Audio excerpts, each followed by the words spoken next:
Hello, welcome to a very rushed edition of Millennial Malfunction, which is just kind of a place for me to talk to myself out loud. Try to do one every month. This last month, so I'm squeezing it in right now. It should be about 15 minutes right now because I've been revisiting this story that I'm shopping around to other streams, and I kind of just wanted to do a quick dive here for 15 minutes. I'm just going to kind of talk out loud and try to make sense of this article. Um, it's someone else's journalism. I saw in Hardlands Media that YouTubers are not considered journalists, so that is good to know. I don't think most people would make that mistake with me, but that is not what I purport to be. I respect journalism, but I am not doing journalism because, well, it's hard work, and I'm kind of a lazy ass that's all over the place. I've been all over the place for the last decade. It's a rough photo. Okay, quick rundown on how we arrived to this particular topic for all things leftist politics that I like to discuss. Quick overview of my life. I'm just like I was born in Mexico. I was born in Monterrey, Mexico, of Nuevo Leon. Most of my dad's family is from around the area, so is my mom's family, but most of them live here. I moved to Chicago when I was 2, so I grew up here since I was 2. Kind of, been, fast forward to kind of got a whiff, much more impressive, interesting people that I had the privilege to meet in 2011 kind of let me know that, climate change is very real and it's going to totally mess us up. And I was really concerned about the ramifications it was going to do to everyone, but it comes back to, of course, the people you love in your community. Anyway, being Mexican American in Chicago has been an interesting life path. All things leftist politics. The narco war in Mexico is something that I feel affected the 2020 presidential election. It's something that I have felt for some time. A little bit because I hoped that to affect it, so I noticed sometimes when it did and when it didn't. All right, so before we do this deep dive into this beautiful article, this article titled, and I'm very sorry about this photo, this is very real crime in Mexico, but the shadow war, the robbery, slaughter, plunder, they give the lying name of empire. They make a solitude and call it peace. The author, it parece, just an online writer article, but this is just incredibly well put together with enough, official documentation from US institutions and law enforcement institutions, deep dive into both Mexican and US conservative news outlets to get a real beat on the narrative around cartels and it's a drug war. And this article, just to give it away, kind of concludes that narco trafficking is a perennial endeavor of U.S. empire to maintain control and eventually take control of natural resources. So to destabilize areas, but maintain control over them. Destabilize them for the populace, but maintain control of it from up above. And then when time's right, take over the area. This article might be dismissed as conspiratorial and crazy, but it's kind of also seems like good business. It's another way to look at it to some people. But anyway, so long story short, Trump rose to power in a large part by the myth of cartel violence, cartel wars, cartels, and the very dangerous people that they create, that they indoctrinate, who the conservatives are in danger of. Excuse me. Anyway. So, I'm gonna stop this real quick, but keep talking. Trump rose to power by basically calling for a fortress America, a giant wall at the border, a America first mentality. If you're not American, don't belong here. If you're breaking the law, you're already too suspicious to trust to be allowed here. Deport them all, kind of deal. America's closed. Of course, that's crazy. Like massive, agriculture and big business depends on, the undocumented working population of America to take meager wages for the work that feeds most of America. So like the idea of deporting those people is ridiculous to the business community that wanted Trump to be tough on other businesses, but the implication was that he would be tough on his enemies. The cartels are not Trump's enemies. Neither is the Mexican government. It seemed like by the end, he was just like, oh, why did I say all that stuff about Mexico? They would have helped me more if I was just cool about it. They probably would have. Mexico's for sale. It's been for sale. All right. But how did Trump lose? Trump lost because President Obama, Trump's favorite guy, desperately needed Trump to lose for his legacy, for his people's careers, for the way of the world that he envisioned, that he sought and, his whole life steered towards. Whereas Trump just fell on his ass into this. America. But yeah, so anyway, Obama desperately needed Trump to lose. He needed Trump to lose more than anybody on the planet for his own ego's sake. I mean, like, fuck the planet. Like, he could have saved it. He didn't.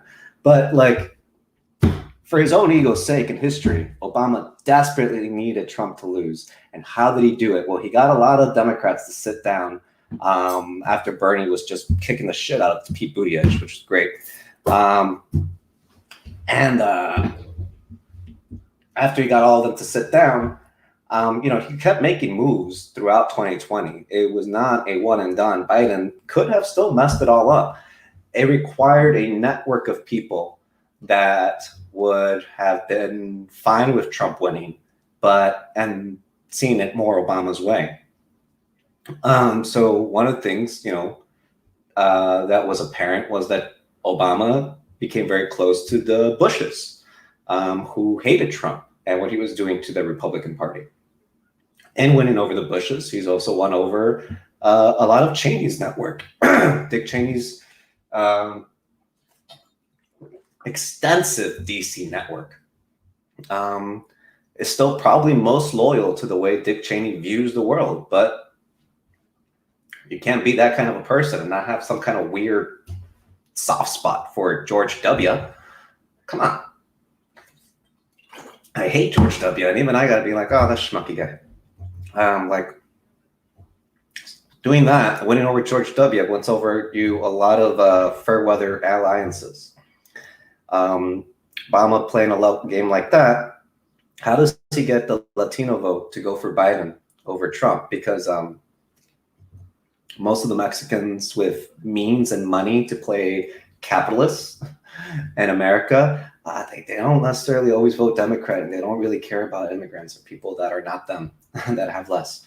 They don't care for the disrespect. It's as petty as that, but they're going to put money to that. So, but how did Obama get them? Well, I noticed Arizona, not the most liberal Latino population, but they went hard for Biden. Yeah, Nevada going for Bernie. Different populations. And one of the things that was apparent was Obama was pretty fair weather about the Bernie Sanders campaign language up to a point. I remember it was sometime in December. He was kind of cautioning people against socialism, against communism, against the hard left history, and stumping on that.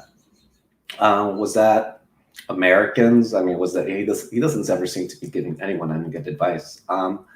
Uh, for me, that was Obama siding with the former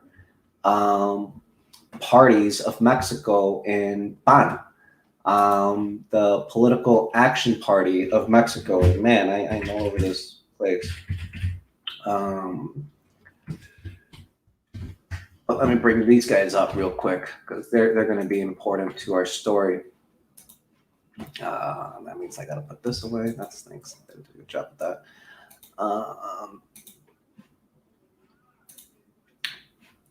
Obama needed and people that could move people to the polls in order to beat Trump.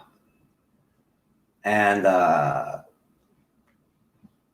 Latinos can be pretty close knit at the very upper echelons. And the PAN is a national party. Well, they don't like that guy, which is a national party of Mexico that only won the presidency twice since the Mexican Revolution of the 20th century. The PRI, the Independent Revolutionary Party. Anyway, it's the main party that come out straight out of the revolution. It's always held the most federal offices. It's always held the presidency. That doesn't mean that there hasn't been other parties, though. There's been like 3 major parties, but the PAN has been pretty much the second most powerful party next to the PRI.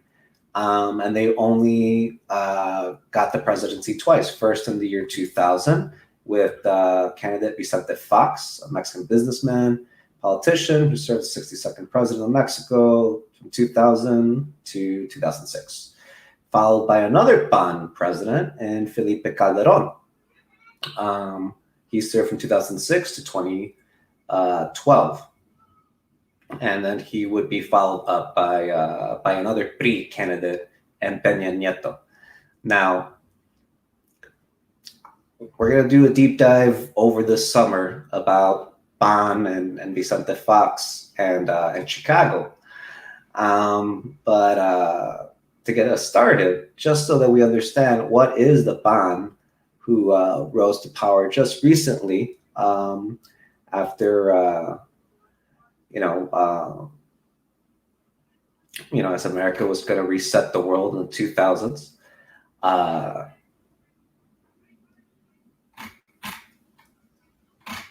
Here we go. There we go. Founding 1939. The National Action Party was founded in 1939 by Manuel Gomez Morin, who held a number of important government posts in the 1920s and 30s.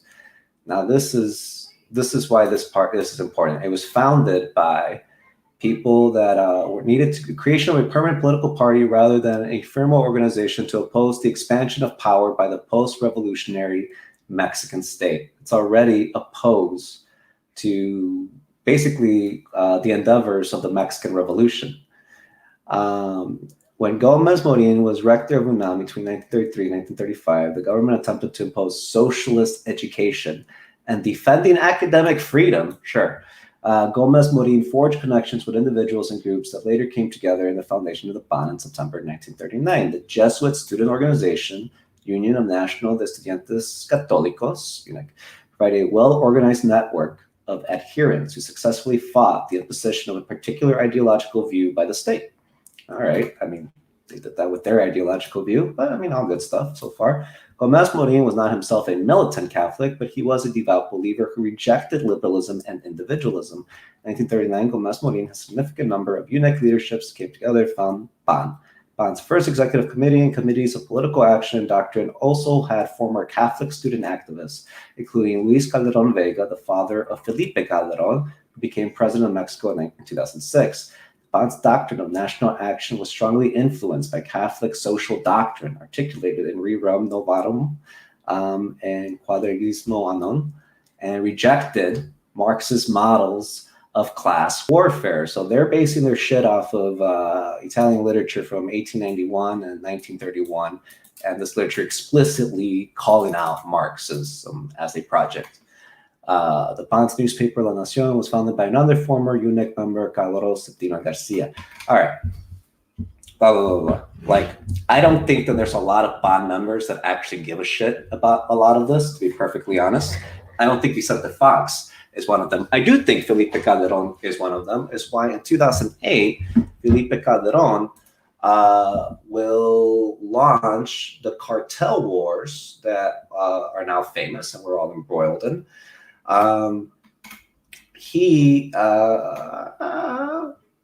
So much America, so much America, so much America. He is currently the biggest antagonist to the current president of Mexico, one Andrés Manuel Obrador, though Vicente Fox, who's a bit more likable because he hasn't killed 500,000 people with his military. I mean, like explicitly. Seems to be also apping the ante against AMLO. AMLO has formed his own different third party in Mexico and successfully stealing the working class base from the PRI, and he's making inroads with the PAN, though the PAN has been much more reticent and a lot more tightly knit, and as we see from the founding, it tends to come from its overt Catholic ideological foundation that is explicitly anti-Marxist, and AMLO, who is not shy about being an ally to the hard left history of the world, is obviously a major antagonist to what the PAN project that started in the beginning of the century was about. All right, that's a lot. That's a lot, and I need to wrap this up soon.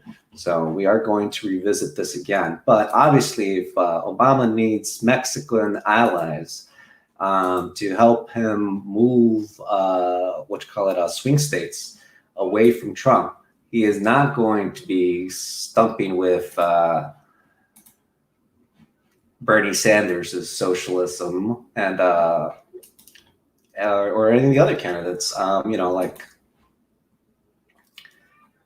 He had to work on the relationships that were already foundationally tied to the trajectory that America has been on, that the Trump movement and higher up officials that glommed onto his administration and endeavors obviously worked to pivot hard in a certain direction, away from whatever it is that Clintism was taking the country towards.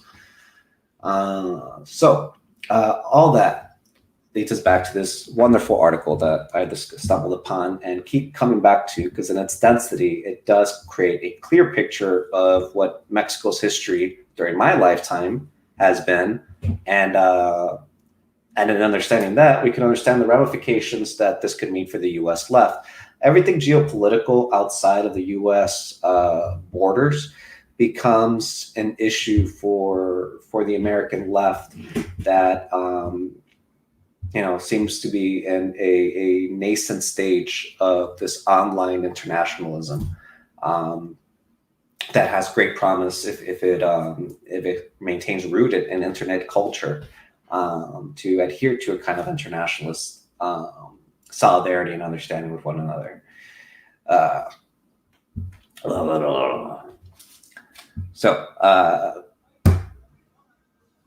Morena, a overt working class party that could turn, into another party like the Democrats at any given time, is challenging the history that Mexico is embroiled in at the moment.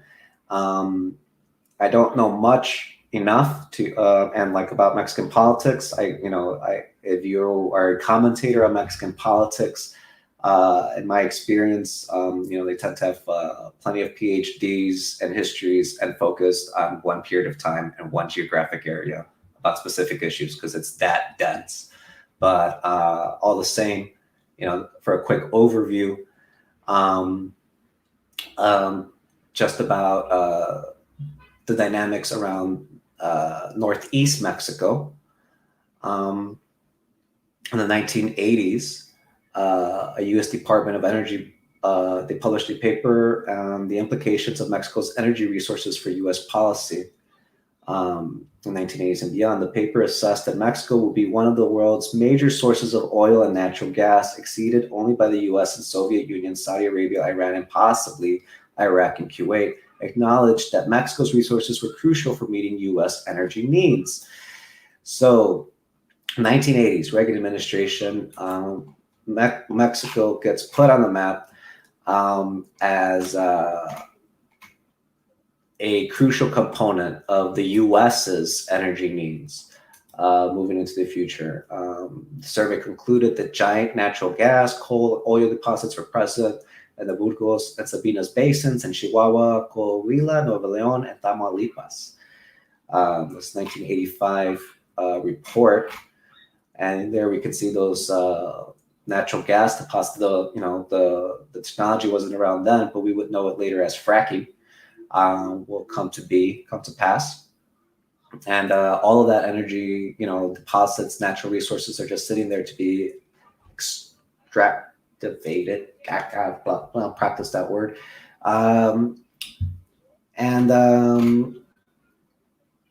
the U.S. has known this since 1985. Funny enough, in 1986, Reagan decides to tell all the Mexicans that are in the U.S. illegally that they're now legally Americans. Weird. That's weird. Yeah, it was like a year after. So got excited. All right, so that's 1985. We're gonna keep revisiting what Mexico's politics in the 90s was about. There's actually some good Netflix shows called The Candidate, or it's a movie, a documentary kind of movie. It's nice. Check it out. It's about a guy that basically tried to be Bernie Sanders in the 90s in Mexico. So, they killed him. He was a baseball player, so he had just like natural fame, and he tried to work it the right way through party politics. The PRI was not told, the PRI was Mexico wanting corrupt Mexican officials trying to get paid. The bond was there to oppose the PRI. And we saw that one of the ways they did that was make inroads with U.S. figures. Vicente Fox did a tour of Chicago in 2001 after he won his presidency with Ed Burke, one of the most powerful aldermen of Chicago. The consulate of Chicago was moved during his tenure from, this place on the north side where all these other consulates not doing anything to being right by Ashland, where all the good union trucking jobs could be, kind of logistically steered. And, I started a workers program that way. Vicente Fox made a lot of political alliances in Chicago, which paved the way for Lopez Obrador, and who was president to 2012. They set up a lot of work that in 2014, the Constitution of Mexico gets reformed.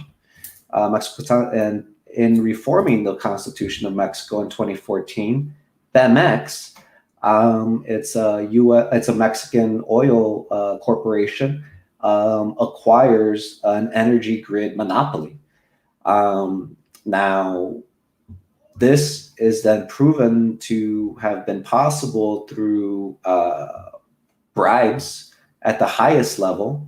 That is also tied to the Erdebrick scandal. If you're unfamiliar with it, it's just the Brazilian, right here has a nice little synopsis. The Brazilian construction and engineering firm Odebrecht operated as a conduit for dark money from all over the world, seeking to purchase influence in Latin America.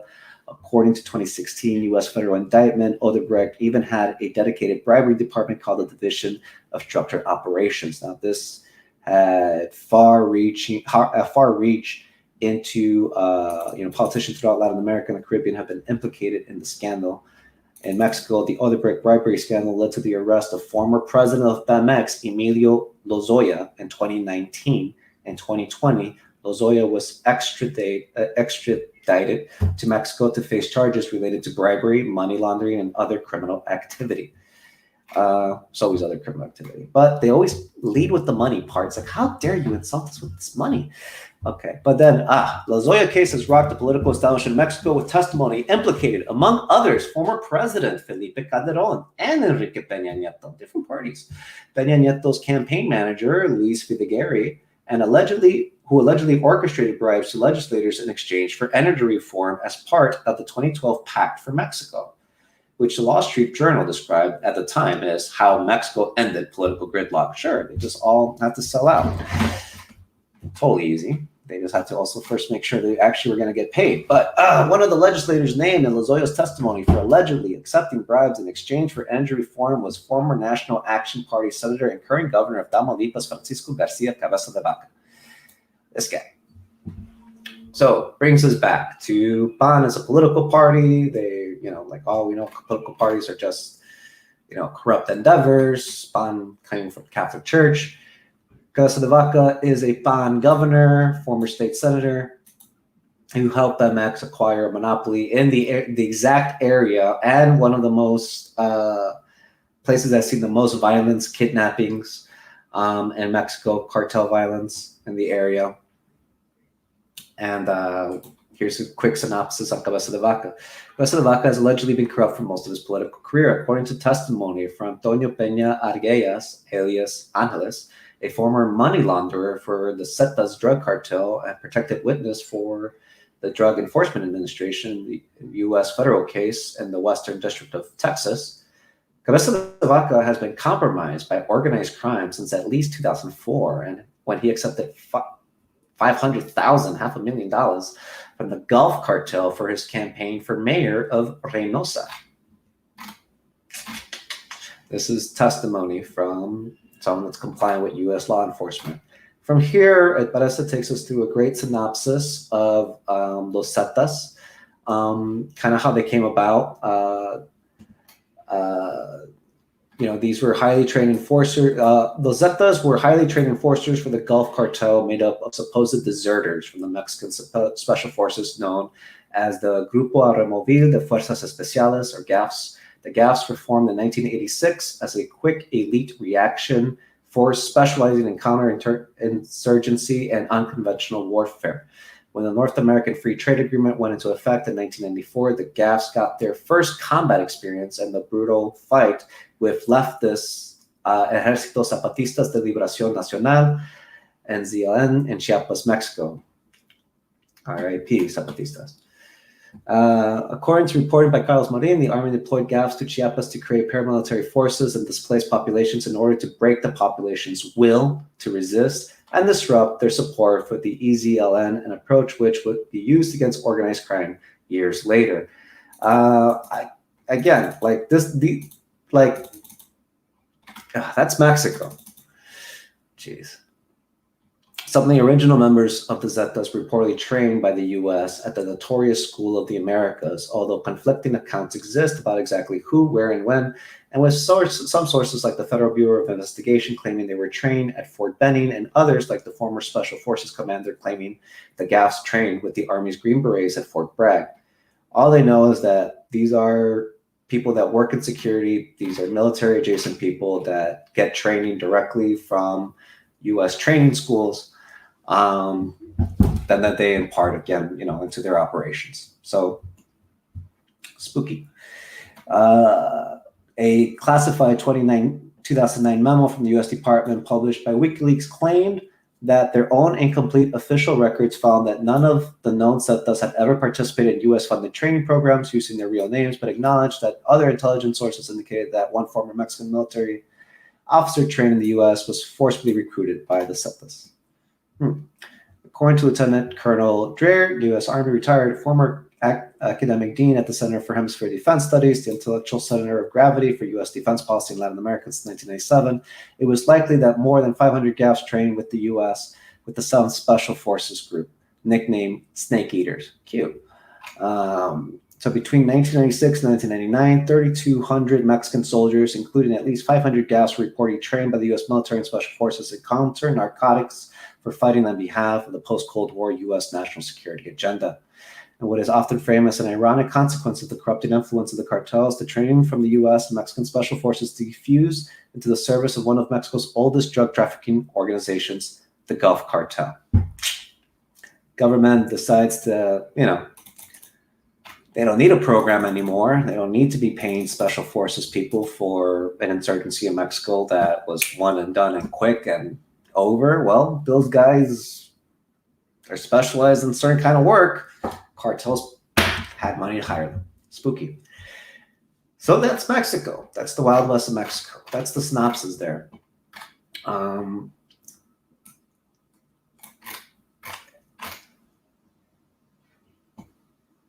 Here we go.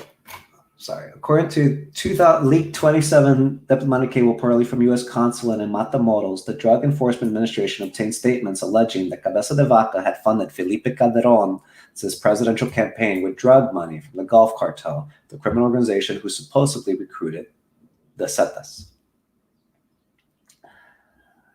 And that's funny because here the Zetas' advance warning and application of military tactics were used to justify President Felipe Calderón's decision to deploy the military to prosecute the war against drug trafficking in his first months in office. So that's why this is important. You see how everything's interconnected. But, like the Zetas are such a tangible and real horror story for military and security forces alike. They were used as the justification for the increase in violence and using the military to basically attack anyone that was cartel adjacent. But we also now know through these leaked diplomatic cables that this war started by Felipe Calderón. Felipe Calderón got into office with cartel money. So, if you're a U.S. Law enforcement person, this is a lot to keep track of. Who do you build alliances with? Who do you cultivate for partnerships? Well, it depends on what your end goals are. And the end goals are to take and control those natural resources. That's it. That cable's authenticity has not been officially confirmed. In January 2020, Los Zetas separated from their former partners, the Gulf Cartel, and war between the two groups began throughout northeastern Mexico. Some of the worst violence and atrocities happened during that time. Beginning of the end. According to the leaked diplomatic cable, reportedly from the U.S. consulate at Matamoros, 2015, Francisco Garcia de Vaca allegedly met with President Calderón's Secretary of Public Security, Genaro Garcia Luna, in Cabo San Lucas, Baja California, in February 2012. The communique indicated that Sinaloa cartel leader Joaquin El Chapo Guzman Loera was also in Cabo San Lucas on that date and was thought to have met with Garcia Luna and Cabeza de Vaca. The authenticity of the cable has not been officially confirmed. In 2019, Genaro Garcia Luna, formerly the highest-ranking federal law enforcement official in Mexico during the Calderón administration, one of the principal architects of Mexico's militarized drug war, was arrested on charges related to conspiring with the Sinaloa cartel to traffic multi-ton quantities of cocaine and laundering the legal proceeds. That temptation, man. Prior to his arrest, Garcia Luna had been living in the U.S., operated a security consultancy in Miami that had worked with former senior U.S. officials as recently as 2018, including the former head of the FBI's office at the U.S. consulate in Mexico, Raul Roldan, the former head of the Central Intelligence Agency's Clandestine Services Division, Jose Rodriguez. Oh my God. All right. I have to wrap up here soon because there is another show that we're going to be doing tonight. But this is kind of a quick and dirty overview of this article that I will keep coming back to. From getting mirrored into northeastern Mexico to the Texas connection and the Republican endeavors. Notice the Breitbart logo there. There's Cabeza de Vaca in his prime. And there's Breitbart News going to bat for our boy. They love Cabeza de Vaca. He's the guy. He loves U.S. cops. He loves U.S. military. He works with Democrats. He works with Republicans. He talks about having Tamaulipas join Texas someday and seceding away from Mexico. Breitbart News loves Cabeza de Vaca. And we see that he's been a major player as a fence between high-level cartel members and high-level Mexican officials that have their own projects in mind. Here he is at the border with security forces. There's Tamaulipas. You see Reynosa right at the border. That's the border of America and Mexico. There's Matamoros. There's Reynosa. Now, is the Mexican left going to have any chance to do any of the amazing things that they want to do, all their great ideas of this guy? While America, the US government, is hungry for some of the largest deposits of natural gas, oil, and coal, and hydrocarbon on the planet that they can seize right now, like they do something funny, like declare Mexico a cartel state that is not legitimate, and have other Mexican officials back that up. Are they going to give a shit about the, parliamentary games in Congress and the PR optic games that go into electoral campaigns? But right now, while Morena is doing pretty well in Mexico, Jesus Christ, things are kind of in flux. The U.S. wants these resources. They want to control them. They want to control. They want to get paid. They want to pay themselves to take all these resources out, and they want to control where they go and who's allowed to buy them. And there are plenty of Mexican, officials that are willing to help with that. Doesn't seem like Morena and AMLO are, though it is Mexico. That can change. But Cabeza de Vaca has blood on his hands, and that ultimately is where this article leads us back to, where we're going to conclude. His state police that were trained by U.S. police that were trained by the U.S. Were caught killing and covering up the deaths of Guatemalan migrants that were trying to make their way through the border. They were gun battle at the border with U.S. shows how deeply cartels have embedded themselves in Mexico. The victims were kind of covered up to be possible cartel members. They were not. They were immigrants that had just been deported by the Trump administration, trying to make their way back to see their families. This man's hard work at keeping the border safe killed them, and there were no consequences. That's impunity. That's power. That's the right wing's boy in Mexico, and that's the politics that they've been cultivating. And Obama didn't really care what young people in America wanted, and I don't think he really cared what was going on in Mexico either. He needed Trump to lose. I mean, just look at this guy. Yeah, I mean, I don't totally blame him, but I do judge him. All right, so that's it for this nonsense. I got all that out of my system. Hope it makes some kind of sense when I listen to this again. And if you're watching this on your own, that's weird, but thank you. Catch me again next month.